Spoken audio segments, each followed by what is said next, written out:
AJ, you want to start it? Yeah. All right. Oh, you know, I should only need a stapler.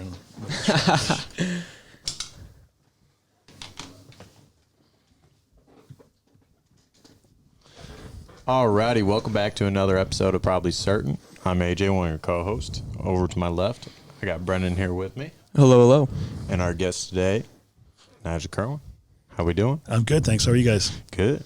This is exciting for us. This is like this is really cool. a little bit of a step up, I guess you could say. Definitely not AJ's living room. No. I would say, Nigel, my first question that I have to start off with, is there no other feeling than like being able to hold that Stanley Cup over your head? Yes, for me, there's no other feeling. And you got to understand too. Like I grew up in Canada. I played hockey my whole life, and you know I've held all kinds of fake Stanley Cups over my head from the age of 6 to 20 something.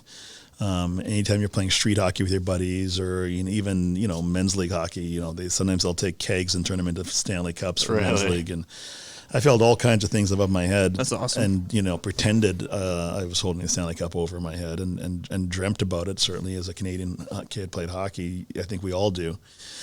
But then to actually do it for the first time, when it's real and it's actually happening, is not a feeling you can describe to anybody or make people relate to or understand unless they've actually done it. It's surreal. It's every hockey player's dream. It doesn't matter where in the world you're from. If you're a hockey player, I'm pretty sure you pretended to hold the Stanley Cup over your head, and to actually do it twice is just super blessed.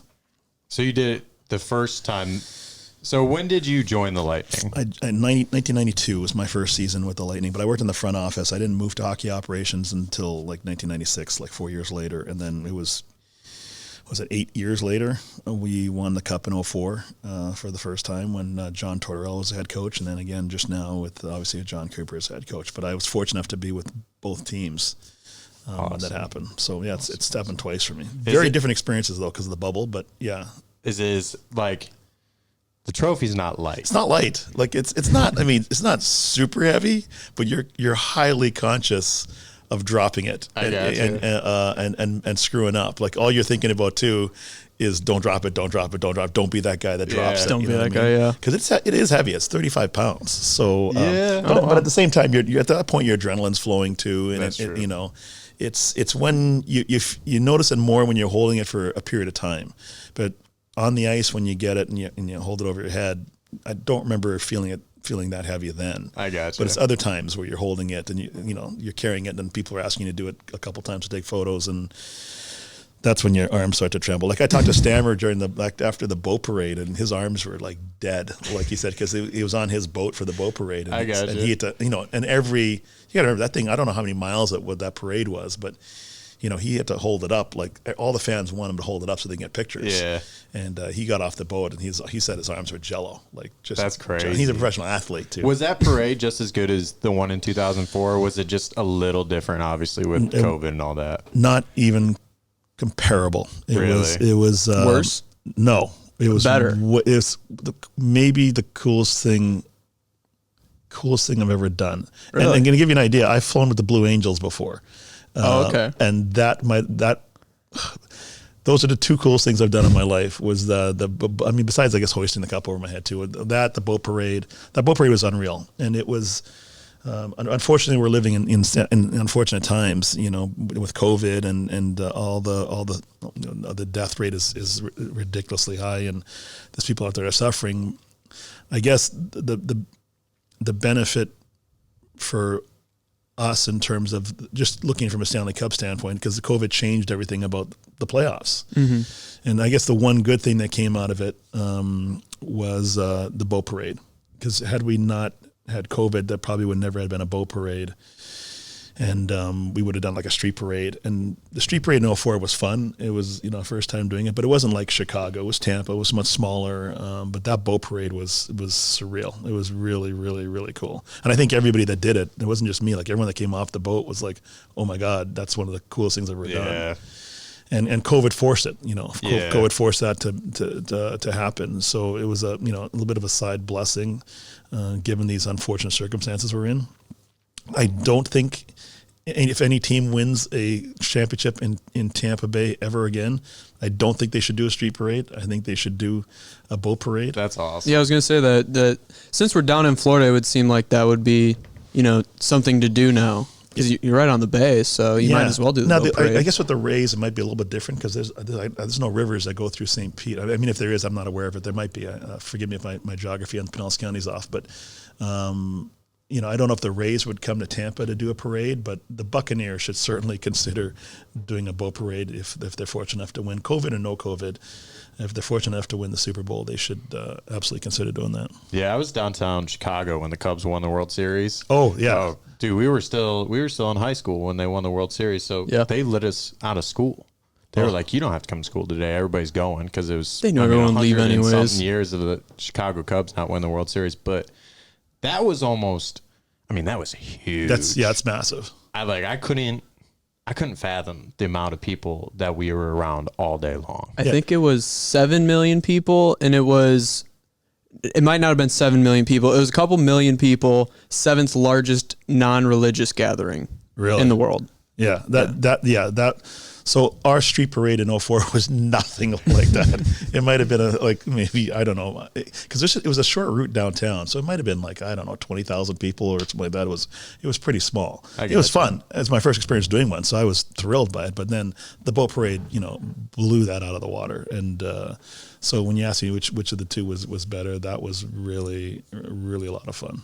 Have you noticed, I feel like the Lightning's a little bit different, other than a lot of the sports in Florida, because I feel like a lot of people are straight Lightning fans. And I say that because a lot of people don't grow up in Florida. They either move here at an older age or something like that. But I've noticed with the Lightning, it's very diehard Lightning fans, maybe compared to the Bucks. You could see it now with Brady being on the Bucks. Yeah. All the Patriots fans that I know, they don't care about the Patriots anymore. They went straight to the Bucks just because Brady's on. Oh, there. really? Oh my gosh! I didn't realize that. All of our members, it's crazy. Ever since Brady joined, there was an influx in Bucks merchandise for sure. Really? So, have you seen over the years the Lightning? Oh, for sure. Fan base. Oh, for growing? sure. Because remember, I was there in the very beginning, and you guys are probably too young, but we played at Expo Hall, which is it's like a somewhere you'd hold a state fair. Well, the state fair is held there. It's like it's like an auction pavilion. And it held 10,000 seats. And I was in the front office in sales. So literally we were trying to get people to come to games. So, and I remember multiple times, and this happened to me dozens of times in my first season with the Lightning, where I was going around with shoe boxes of tickets and just giving out stacks of tickets to different groups like schools or whatever, just trying to get people to come to games. That's crazy. And I was very involved in the youth hockey community, coaching back then. And I would show up to I had a midget team, and that's not a height thing. That's an age category in hockey. Okay, I didn't know that. Yeah, I did not know that. It's not. It's nothing to do with height. It's an age classification in hockey.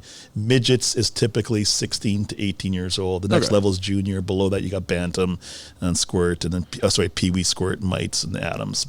So I was coaching the midget level. It's basically high school kids. Yeah, although there was not a high school program, so it wasn't all kids from one high school. It's just that age category because there was only a couple of rinks in the area. So I would routinely show up to the locker room to coach or for practice and hand out I'd give each kid 6-8 tickets to our games because we were trying to get people to go. And then fast forward 20 something years later, we're sold out. I don't know. I wish I knew the number, but we've sold out. I don't know, 4 or 5 years worth of games in a row. That's crazy. Wow. You can't. It's hard to get a ticket. You can't just buy season tickets anymore. Now Jeff Vinnick has had a lot to do with that. He's just completely changed the culture of the organization, and he's been so involved in the community that I think he's been very naturally embraced. The corporate community wants to be part of Jeff Vinnick. They want to support him just because he's such a good guy and he's done so much for the community.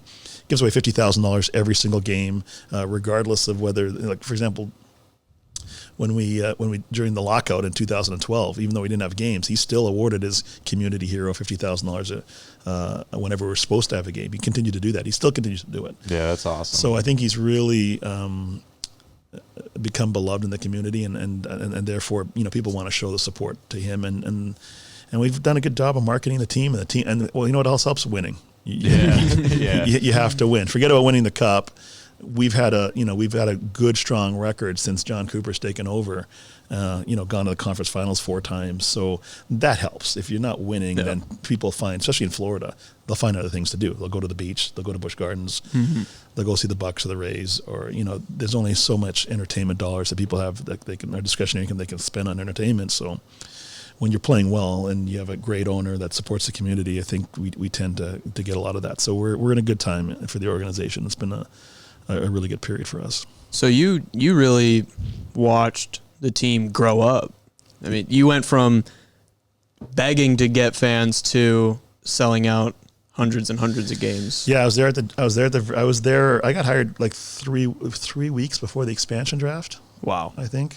And then, luckily still here. So, I've seen it all, and it hasn't been a straight rise to the top either. It's been a roller coaster. It's we've had more than our fair shares of ups and downs, and the one thing I can say for sure is ownership has everything to do with your ability to succeed.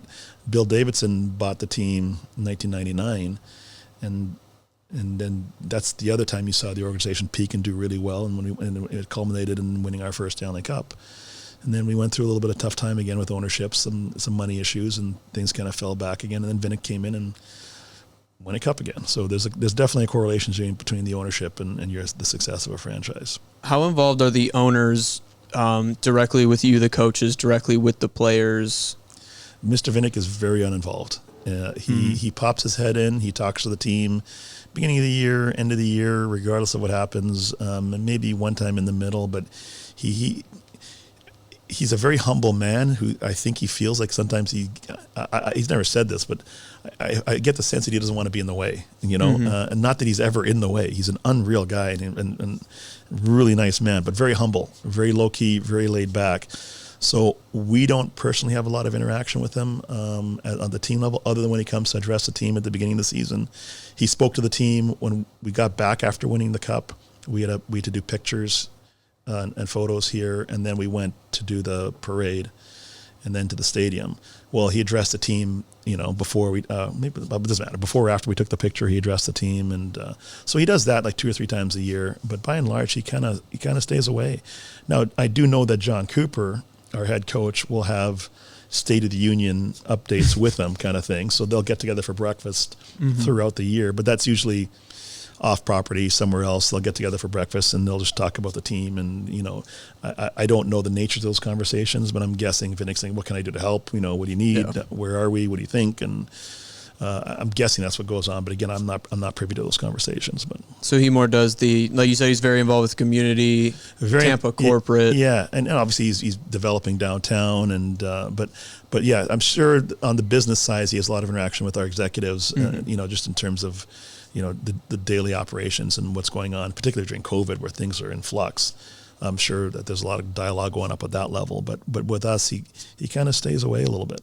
So you guys had the lockdown for the playoffs. Where it was in Ontario and where else? There was 2, right? Yeah. So, there was 2 bubbles. So there was a bubble in Toronto, and then there was a bubble in Edmonton. Okay. And so we ended up doing both. For whatever reason, the league decided to do the finals in Edmonton. So we went to Toronto first because that's where the Eastern Conference was, and we were there for, 5-6 weeks maybe. And then once it got to the 3rd round, everything moved to Edmonton. So the conference finals and the Stanley Cup finals were done at Edmonton. Okay. So now, you deal with professional athletes, when you're in season, almost you're dealing with them every single day. Was it a learning curve for you when you went to the bubble, to keep your athletes in the game, keep their mind set, or was it even a little bit easier since you couldn't really go anywhere? Yeah, in some ways it might have been easier. You're talking about a situation where there are no fans in the building and you're not around family, and those things present their own challenges. It's probably, sometimes you feed off the emotion of a game. Sometimes players get overexcited because of what the fans and what they bring to the table in an arena. So For us, I think, and when you get to the playoffs, there's a lot of distractions. People want to fly in and come see, particularly the further you go. You have family needs at home, tickets requests. People want to fly in as you get closer and closer and closer. Well, we didn't have any of that. You couldn't come in. You kind of had to stay away. We were really isolated. It was just us, literally for 2 months. And so in that way, there was nothing else to focus on. In that regards, there was nothing else to focus on other than the game and preparing and practices. And particularly in Edmonton, there was little else to do outside of, preparing. We'd have TV rooms where guys could go watch TV, and we brought in board games, and but it was a lot of cards and, like I said, board games, Monopoly and Catan and that kind of stuff. So I think in some regards it was easier to hold their attention. It was easier to keep them focused because the distractions were outside. Yeah. We really were disconnected from the world in a lot of ways. So that's crazy. So how did you take me through the timeline of your time with Tampa? You said you were in sales trying to get people to the games. How did you make that transition to video coach? So it's kind of a funny story. The head coach, so you got to understand at the time that the Lightning started up, very small company, all right, not a lot of money, and so we had I don't remember the number. I'm going to make this up, but I'm going to say the entire company was 30, 40 people, maybe, whereas now you've got hundreds. I don't even know how many hundreds of people work here now, but it's hundreds of people work here. When I started, it was 30 of us, and I was new to sports, and so we really had to wear multiple hats in order to put on a game. There's a lot to put on a game presentation. There's a lot that's involved, and so I was in sales, but I helped out with a lot of different things. I got involved in the youth hockey community, so they threw the amateur hockey director title on top of me. On top of being a salesperson, I was also the director of amateur hockey, only because I was coaching. And when all these questions were coming into the organization, they were like, "Well, ask Nigel. He's coaching. He may know who these people that we're talking about." But in the process of doing all that, so I was youth hockey coach. I'd gone through a training program with USA Hockey, and if you wanted to play hockey in Florida, for example, if either you wanted to coach youth hockey in Florida, you have to get certified. You have to go through a USA Hockey training program. You got to get certified. Well, at one point I became the guy that did that. I would certify you. So I was doing these classes and certifying parents or, former hockey players in terms of college or junior or whatever that wanted to coach. They'd have to sit through one of my certification classes. And I got tired of kind of being the only speaker at them. So I got this idea. I said, you know what, let me go to Terry Crisp and his coaching staff and see if they'll come in and be a guest speaker at these clinics, because rather just be me all the time, it'd be cool if you see a real NHL head coach come in and coach. So, and again, because we were so small and we're trying to get this thing off the ground, we interacted with each other a lot. It's not common for a coaching staff to interact with the front office these days anymore. There's a separation here. The front office is not allowed down here in the locker room where we're filming this in the coach's office. You can't just walk in here. Mm-hmm. All right. Most of the company is not allowed to come in here. So back then, because we were always doing these things to try to sell the team and market the team and get it off the ground, we worked together a lot. So you got to know the head coaches. You're around them a lot. We were doing these marketing and promotions a lot together all the time. So it was very easy for me to go to Crispy and say, "Crispy, any chance you can do this?" And he and I had already got a bit of a relationship at the time. And so I started bringing him to my clinics, along with Wayne Cashman and Danny Gare and Bobby the Chief Taylor, who's still here. They would come and speak.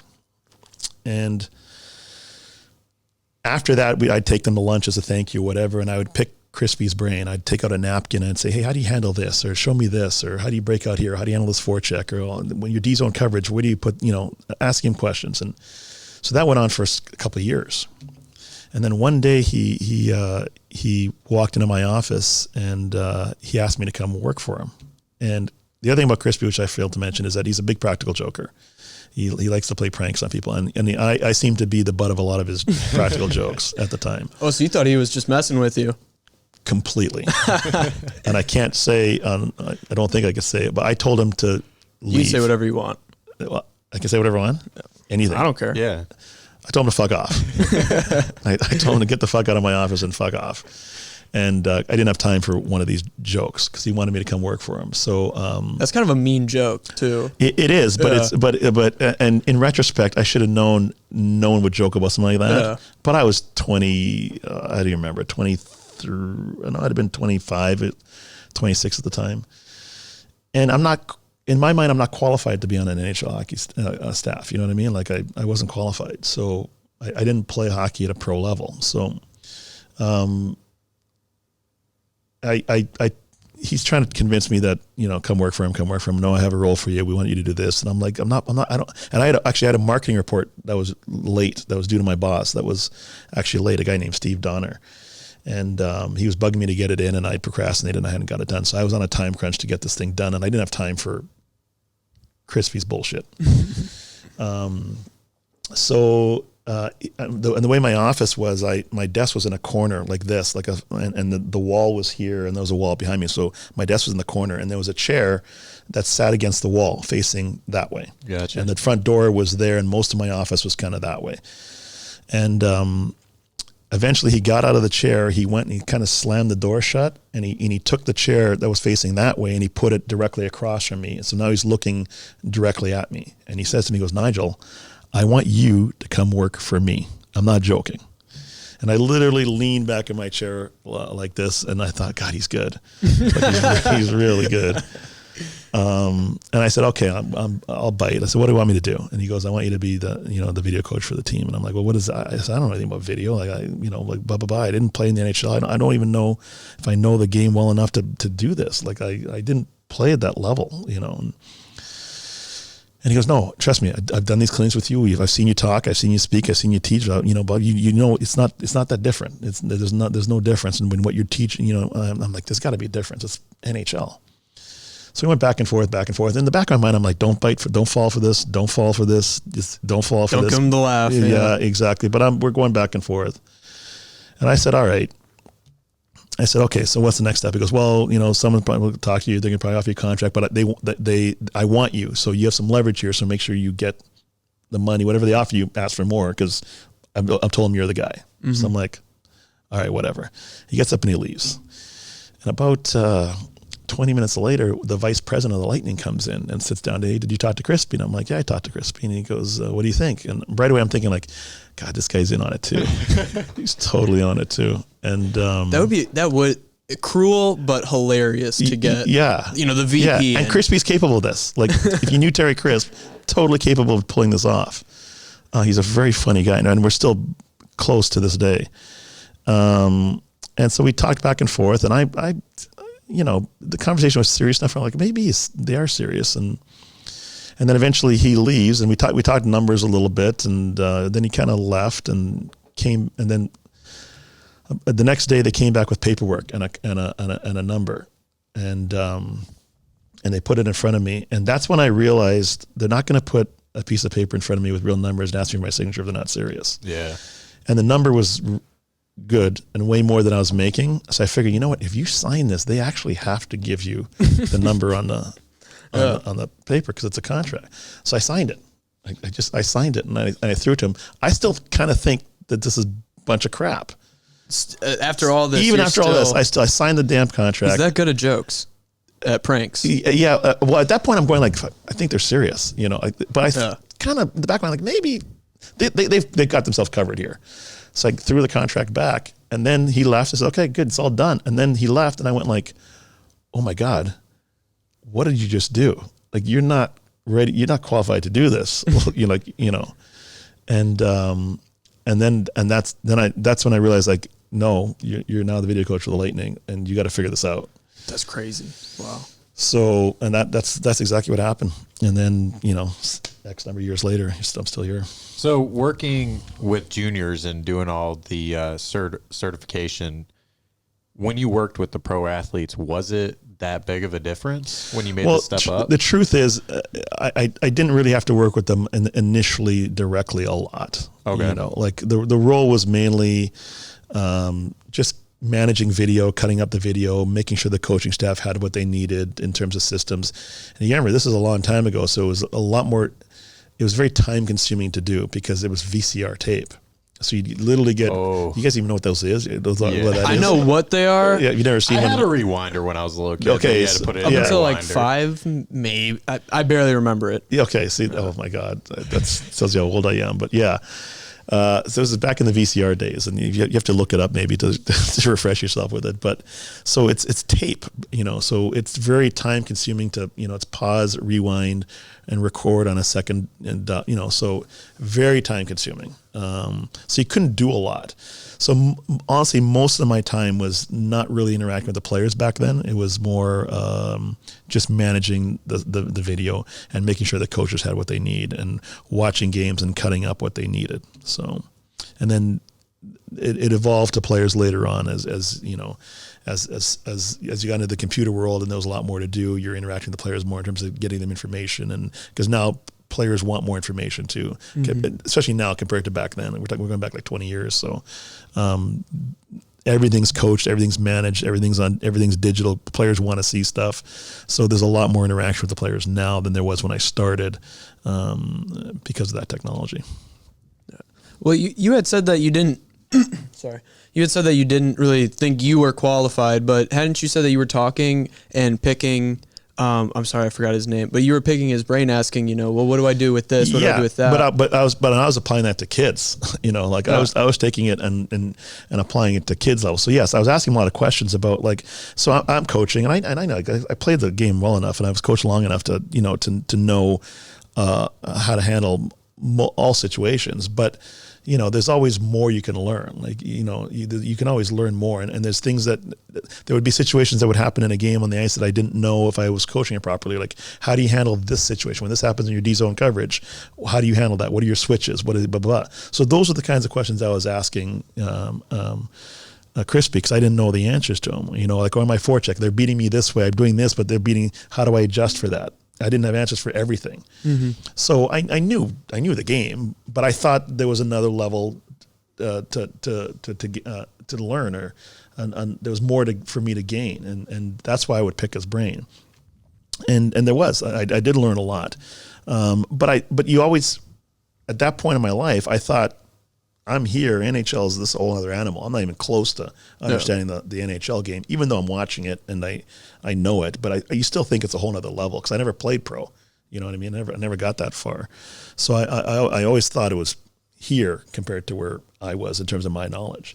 And it turns out not a huge difference. I was going to say, so when did because from what it sounds like, you weren't very confident.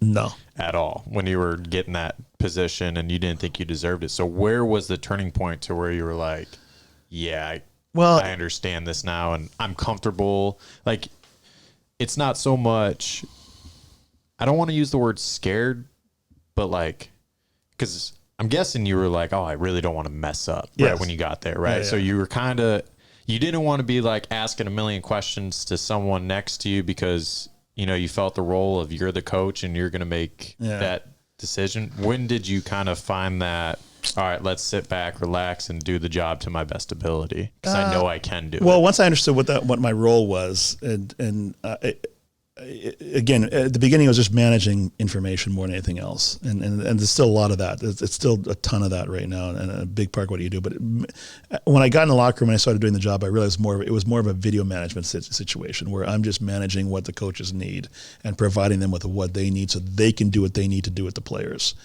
And but you're sitting in meetings every day and presentations with the team every single day.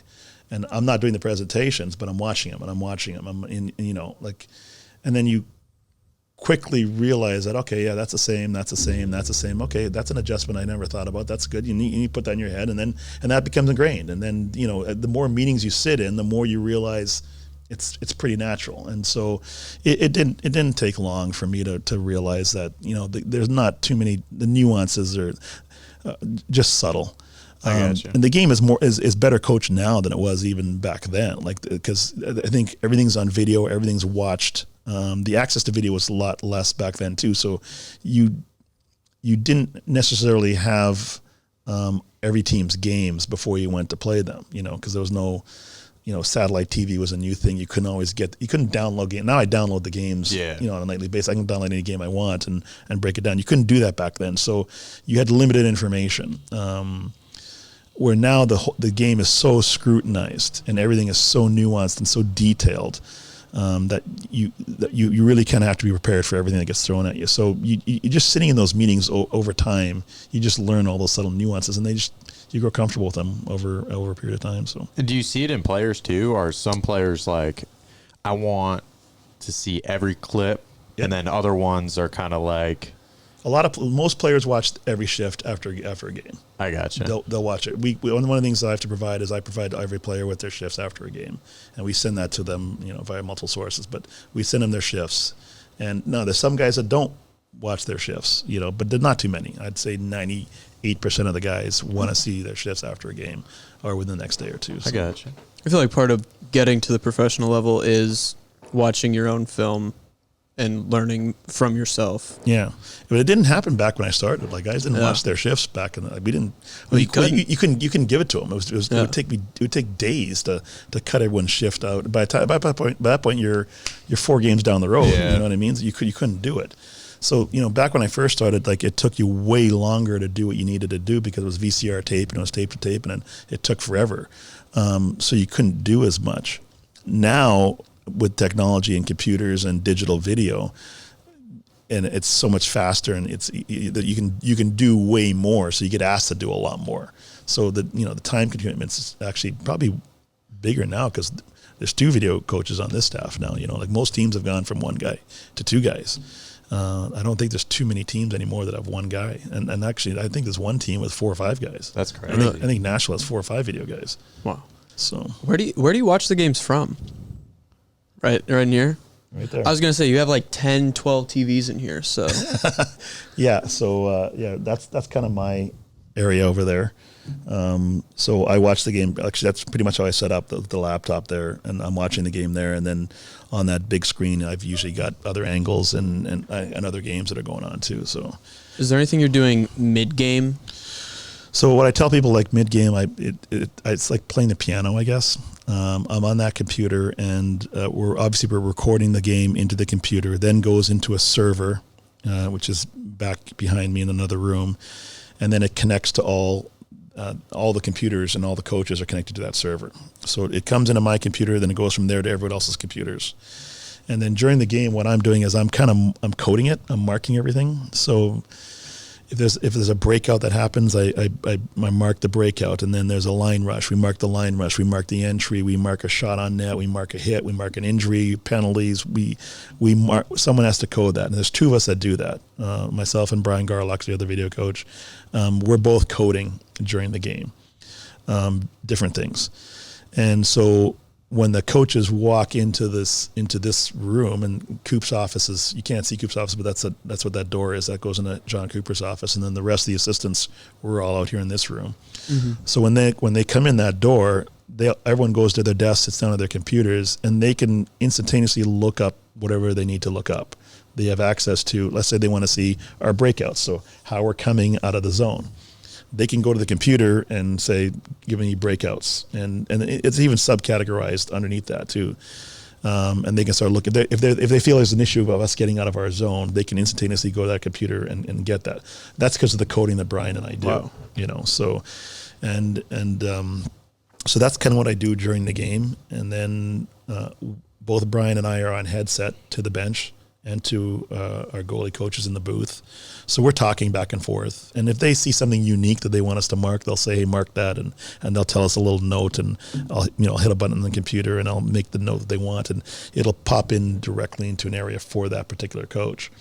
So that's what Brian and I do. And then the other thing we have to manage too is they now got this challenge system, where if there's an offsides or a goaltend interference, we can challenge that, which is new a few years ago. It's the bane of every video coach's existence, to be honest with you. Like, none of us really like it, but it is what it is, because now we're referees to the game apparently. But I'm probably gonna get fined for that one. Sorry, league.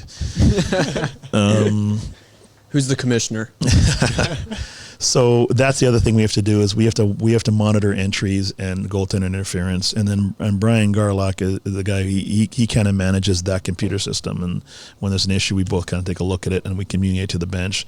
The thing that people don't realize about that process is that sometimes we make the call. Sometimes we can't tell whether to challenge or not, and sometimes Coop makes the call. So on the bench, there's a monitor at their feet. You'll see during timeouts, if you watch hockey games, not during timeouts, during these situations where goals usually or whatever, you'll see the coaches looking down at their feet. Well, they're looking at a monitor that we're feeding them from the system that's over my shoulder.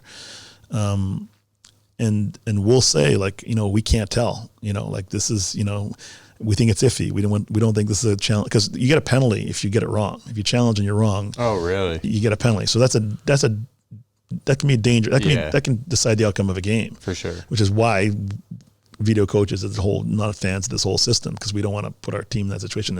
And they're really iffy with the camera angles. You get blocked out on the blue line, so you can. And we only have 30 seconds. To make a decision before they drop the puck. Because when they drop the puck, you can't challenge anymore. Oh.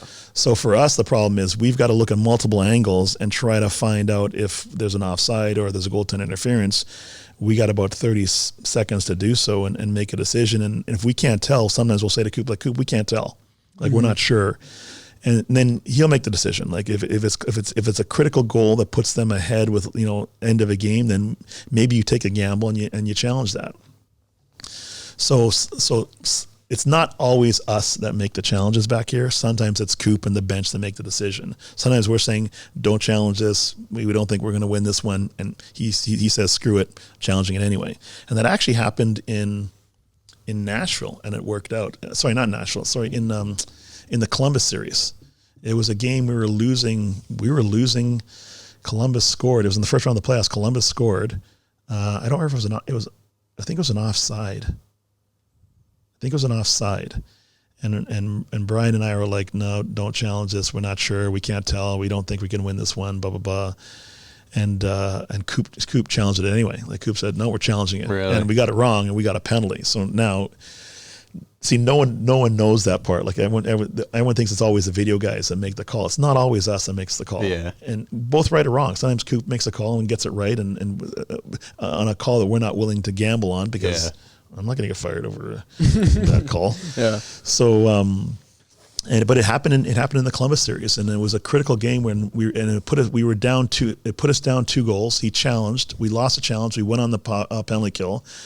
Brian and I are sweating because we're like, oh my God, if they score, we're going to get the ones. Even though we said no, challenge this. Like we're the ones going to get blamed for this, and we're sweating. Thankfully, they didn't score, and we ended up coming back, believe it or not, and tying the game up and winning in overtime. And yeah, I think was that the game that might have been the game that knocked them out too, that won the series, or it was a critical game. But yeah, I gotcha. So you kind of answered my next question. I didn't know that they had it down by their feet. That's something new. I thought, because I was going to ask, do you have like a live feed to an iPad or something? They're like, I got to see that again. Yes. Send me something. I got to see that again, and I got to talk to this player and show him about it. 2 separate systems. Okay. 2 separate systems, completely different systems. So. The computer that I run during the game, which has all the coding and all the markings, the majority of them, I shouldn't say all of them, because Brian does code some stuff as well. So the computer that I use to code, that information goes to the bench, and it's tied to this computer system. So the coaches have the ability to look at things that I've marked on the bench. They can also flag things on the bench, and it'll come back to our computer system to be looked at later. Okay. So they have that ability. So that's one system. And then on top of it, there's a second, and Brian and I both work on that system at the same time. Gotcha. 2 different computers, coding different things. And then there's a second system, which sits in front of Brian, and he mostly operates, that is for challenges. And when there's an issue, he'll alert me, and then we both look at it. But he runs the actual computer. I got you. I'll because his desk is right there next to mine, so he's there and I'm over there, and so I'll go over, and then we stand and we look at it together. But he actually runs the computer, and then we'll look at it and then make a decision, or tell the bench we can't make a decision. Your call. Sorry, I forgot the question. Oh yeah, so yes. So to answer your question, yes, the players and the bench do have the ability to go back and watch the stuff on the iPad. I gotcha. But the stuff that's the challengeable stuff, when the stuff that we're showing them, like, so we control the iPad. I don't control on the bench. They get the video feed from me, and they get the markings, but I can't rewind it or pause the iPads from here. They have to manually scrub and do what they got to do. The system for the challenges is different. That's at the feet. So there's a monitor at the feet of the coaches. That one they can't control. Yeah, we control it. That's like the Megatron during like NFL games where they're showing the replay after replay after replay of the different camera angles. Except this one's private. Like this one, fans can't see. Okay, only the coaches can see it. So what we're showing them on that system is not going on the jumbotron or on the scoreboard. That's just at their feet, and the other team can't see it either. They have the same system, but they're isolated from us. I gotcha. So at the feet of the coaches, they're looking at what what Brian and I show them, or what Brian shows them, because he's controlled the computer. So they're looking at that, and that we have to fast forward, rewind, and we can flip the angles on them as well to show them that. But one of the problems with the system for us is that we have 30 seconds to make a decision, and what people don't realize is we don't always get the right feed in time or the right angle in time. We've got multiple angles to look at, but we're also at the mercy of the truck too. So, and this has happened a couple of times where I remember once, it was a couple of years ago, we had an offside situation where we thought it was offside based on one of the angles. We couldn't tell. This is before you got a penalty too. Okay. This is before we got a penalty. There was an angle that we couldn't tell if it was offside or not. And we really couldn't see it, but we have 30 seconds to make a decision. Yeah. Right. And the truck doesn't know that we might be challenging, so they're doing their own thing, but we're looking at the truck feed in here. That's where we get our video from. It's from the truck feeds. So we said, screw it, challenge it. What have we got to lose? Again, at the time, there was no penalties for getting it wrong. So, which is why the league put this in, because everyone teams was like saying, fuck it, challenge it, So we challenged it. And then as soon as we challenged it, the truck realized, oh, Tampa's challenging. So now they started looking for other angles and other footage, and they showed us a view, which we were completely wrong on. No, that's not offside. But we couldn't tell from the angles that we got. I gotcha. So that's one of the problems with the system, though, is that we've got 30 seconds to make a decision, and sometimes you don't get the feed or the right angle or view until after you've challenged, when the truck starts standing stuff down the line, because then now they're focused on what we're doing and not what they're doing for the audience. Yeah. So that and that's what chaps are. I think all of our asses in terms of video guys is that we have to make a decision in 30 seconds, but then once we challenge it, you'll see the referees stand at the penalty box for 10 minutes trying to figure out. So I get 30 seconds, to make a call that's going to result in a penalty, but these guys stand there for 5, 6, 7 minutes trying to make a decision. That's crazy. Yeah. So it's so crazy. I hate the whole thing, but man, so you don't even get to enjoy the game. No, you get to enjoy the game. You get to, but there's even while you're doing everything. Yeah, but there's stresses. Oh yeah, you enjoy the game because trust me, when you're up 4-2 in games, Game 6 of the Stanley Cup Finals, and you see that clock ticking, you're enjoying it. No, it's a lot of fun, and if people could hear the banter that goes on the bench with coaches, it's pretty funny. I'll give you an example. Was it last year? Yeah, I think it was last year. So last year we clinched. Actually, it might have been the year we didn't make the playoffs. I can't remember. It was either the year we didn't make the playoffs, or it might have been last season or the year before. But we were playing a meaningless hockey game. Like it had no bearing on I think it was last year. I think we'd already clinched. We'd already won the President's Trophy, or we weren't going to make the playoffs. I don't remember which year exactly it was.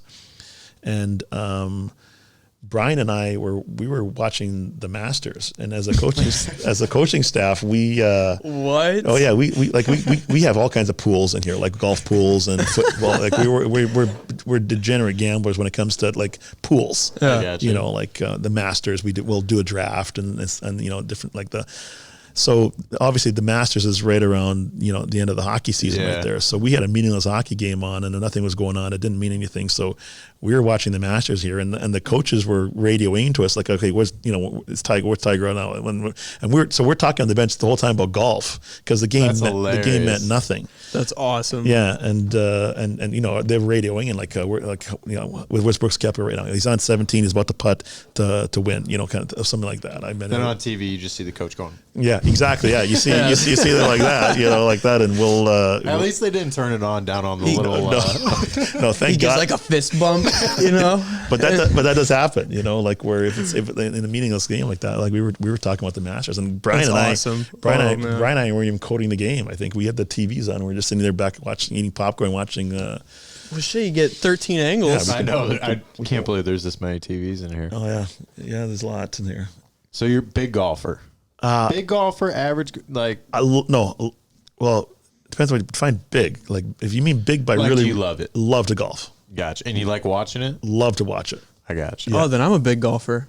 Yeah. Let's go. Yeah. You don't have to be good to be a big golfer. There we go. I'm a big golfer. It's like it's in your top 5 sports. Yeah. Try it. Oh, it's a tough 5. know? Yeah.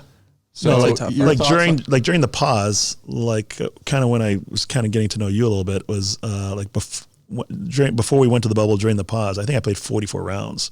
Wow. In that 2 to 3 months. Were you playing up at Avila? Avila? I probably played there. I play all over the place. I played there a couple times. I played Southern Hills. I played your course, Lakewood National, a few times. I kind of West Chase a lot. Palmacia.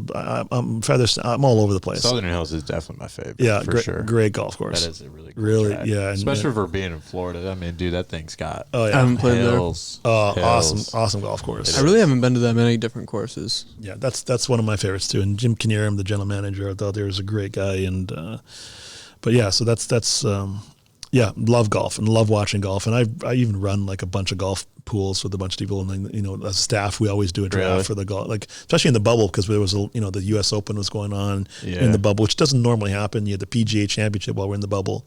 So yeah, we'd get together on nights and we'd do a draft with the trainers, the coaches in the bubble and pick guys. And we did like an auction style draft. And so yeah, a lot of fun. Best golfer on the team? My understanding is, and I haven't played with everybody, but I have played with this guy. It's Alex Killorn.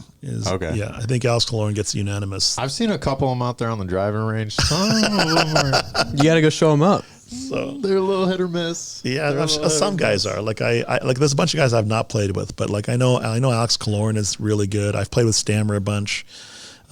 He's really good. I've played with Hetty. Actually, I don't know. I've maybe played with Hetty once. Hetty's pretty good.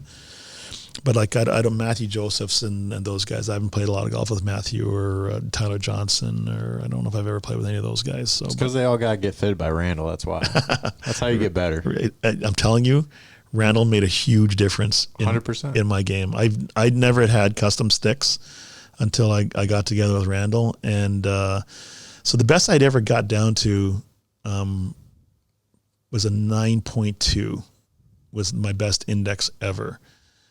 And then I got Randall made some sticks for me, and then I played a lot during that pause, and I got down to a 7.2 during the pause before I went off to the bubble, and I attribute it to having sticks that actually fit. That's awesome. Yeah, That's what everyone says about Randall.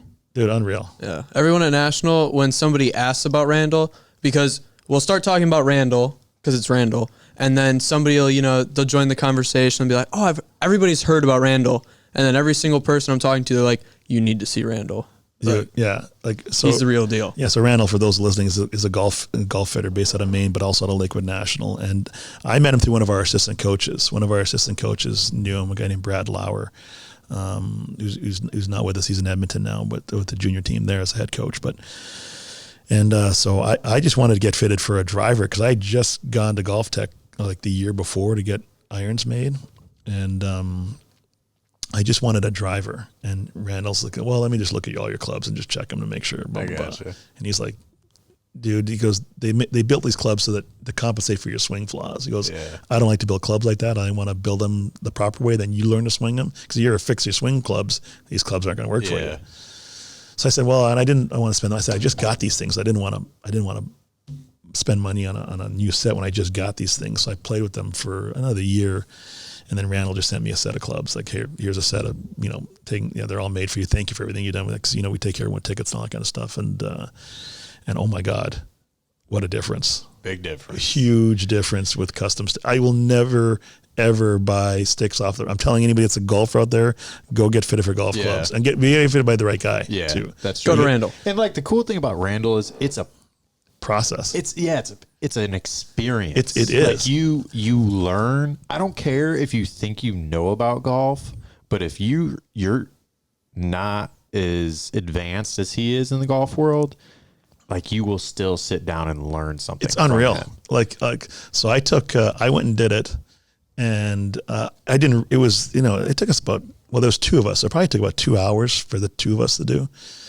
And I was amazed at what I learned. And then I told Coop about it. I said, Coop, you got to go meet this guy and get sticks. So I took Coop down there and I actually filmed it. It was so interesting. Like, cause Really? I knew what it was like. So I filmed it and I've shown it to people. I was like, this is part of the process you're going to go through. You're going to do this. And I've shown people, I did it on my phone and I took video clips of the different segments of Randall and of doing the fitting. And I've now sent him, some players have gone down there. Like I've sent him probably Andrew Chuck. Yeah. Oh yeah. That's right. I just sent Andrew Chuck down there. That's right. I was in there with his fitting, and Randall, he was telling a story about all the old players when he was on Boston and all that, about their different sticks. And he was trying to compare the golf clubs to the sticks. And man, was he just telling some good stories about all the times that the players were, they would have like 10 sticks and they would keep on trying different sticks the whole entire time. And I don't know the process of fitting for, hockey sticks or anything like that. Yeah. But it was so interesting listening to him talk about that and making the comparison to golf when it came down to that. And for player sticks, you mean? Like, yeah. It was super cool to listen to him talk about that for sure. Yeah, it's interesting. So some guys are very peculiar about their sticks and some guys aren't. But, I've seen guys, and I won't mention any names, but I've seen guys that they'll get a dozen sticks, whatever, and they'll take one out of the package and they'll lean on it and they'll put it in one pile saying nope, and they'll lean on the next one, nope. They'll lean on the next one. That one's a fine, and I'll put it on the good side. And they may only take out of the dozen that get sent to them, and they'll maybe use 4 of them. Yeah, that's crazy. Wow. And then there's other guys that just tape up whatever they got and just go play. You know what I mean? But I think it's like, like every baseball player has their unique bat, and the hockey players are no different. Guys will work on their sticks and just to bend them right and get them flexing right. But yeah, I for anyone that's gonna get golf sticks, I say get fitted. Oh, for sure. And the funniest part was when I came to the game with Randall, when he hooked us up with the tickets, just walking in with Scotty. Like, who's Scotty? Or Randall was bringing you your putter, right? No, it was a spider putter, right? Yeah, my putter, yeah. Yeah. And it's like, it's just the weirdest thing. First off, Randall walks like 100 miles an hour. Okay. Yeah. Like, you got to put a flag in the back of his pants so you can see that flag going up and down. He kind of like gets down too. And that's part of the experience. Like, Randall is Randall. You just have to, he is just such a unique type of person. Yeah, he's a little eccentric, but he's unreal. He is. And he's always excited. I've never seen him down or anything like that. He is always so excited. And I think that makes him really good at what he does. But man, when he's like, no, I got to bring this putter for Nigel. I got to go find him. I got to give him this brand new putter that I just bent or whatever. We're like, okay. And then here comes Nigel. I'm wearing my Blackhawks hoodie. I'm like, oh, shit. Oh, shit. Randall's like, dude, take that off. I almost wore, I'm a Pittsburgh fan. Penguins? Yeah. So Penguins, Steelers, Pirates, and I have a Malkin jersey, and I almost wore it because I'm like, I'm gonna go to the Lightning Stadium. This is the only thing hockey I have, and I was like, you might not take that the right way. You would not have made it too. You would not have made it past the security. I was thinking about, I was like, I'll just wear a regular hoodie. Good call, by you. So I'm actually really good friends with with Mike Sullivan, the head coach of the Pittsburgh Penguins. Yeah, because he was here as an assistant, kind of on 2 different occasions, really back-to-back years, but kind of 2 different administrations. So, that's awesome. But I'm really, really good friends with him. He's a funny guy. Really? Yeah, he is one of my favorite coaches I've ever worked with. Great guy, really good coach. Well, obviously, he's won 2 cups with your Penguins, but awesome guy. Loves his Guinness. Loves Guinness and Chipotle. That makes sense. So I got family in Pittsburgh, and my uncle, he likes Stella, but Guinness is his main one. And I noticed that in Pittsburgh they drink a lot of dark beer. Oh yeah, They put him back in Pittsburgh. Definitely do. Yeah. that's a steel. That's a blue collar town, hardworking people. Oh, yeah. Yeah. So, yeah, he great guy. Loves his. Well, he's Irish too. He's actually from Boston. And he's got that Irish blood in him too, and he loves his Guinness. So That is awesome. when he worked here too, he used to always make sure I picked up Chipotle. I'd always get Chipotle before I got to the plane, and he'd always make sure I got him. I think he had like 4 burritos at a time. Jeez. No, I'm kidding, but Do the rookies have a hard life on this team? hard life. No, They don't have to. They don't have to bring lunch to all the players. no, or I they mean, don't have to- the hockey doesn't have that big hazing thing. That I gotcha. There's certain things rookies go through. That they have to do. Like, for example, if you're a rookie, you sit at the front of the bus. The veterans sit at the back of the bus. Rookies sit near the front of the bus, like up kind of more where the staff is. When you get on the team bus, actually on the team plane, it's staff, it's coaches, it's management, coaches, support staff, trainers, equipment guys, PR, and then it's players. So when you get on the bus, if you're new, you sit near the front. If you veterans, sit in the back. Same thing on the airplane. Veteran gets a choice of seats, table seats if they want to play cards, whatever. Rookies sit towards the back of the plane where the seats are a little tighter.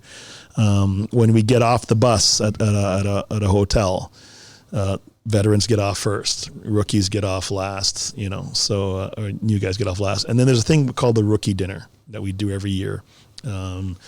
Which is all the players and support staff. The rookies got to take everybody out to dinner, and which can get a little pricey. Like we're not. I gotcha.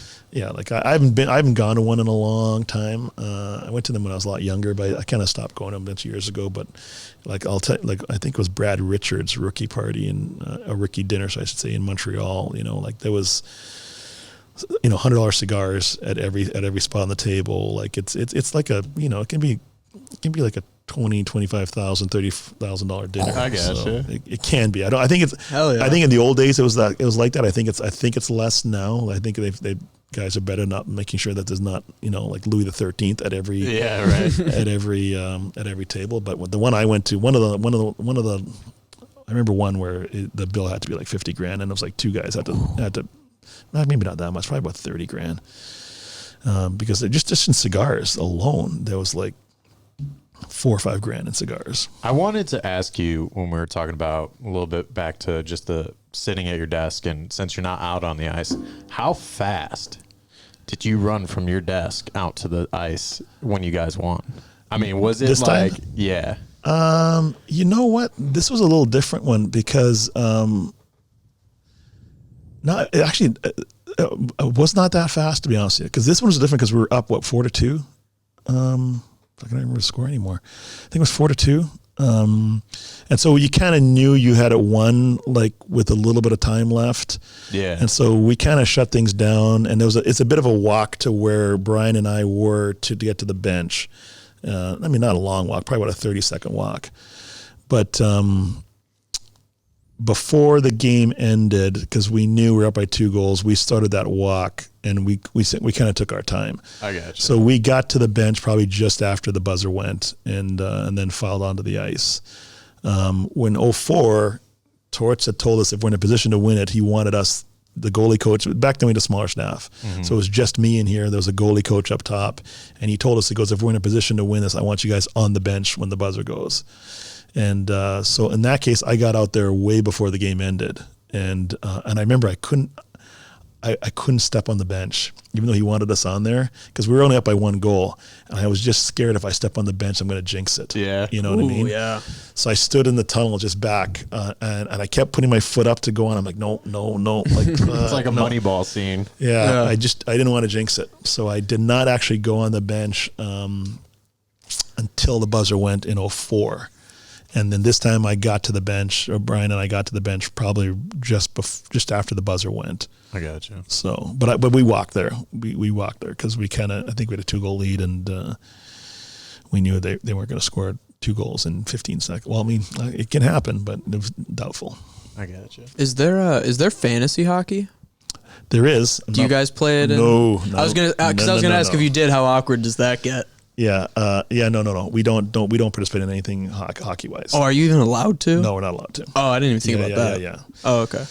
So I don't. Yeah, Brad, that wouldn't make sense. Yeah, that, know now what? that I'm thinking about it, Actually, I'll be yeah. honest with you. I don't know if there's an official rule that you can't play in fantasy hockey. But if it's money, then it's kind of like gambling. Yeah, but I know we definitely cannot bet on Yeah. on hockey. Like there's no.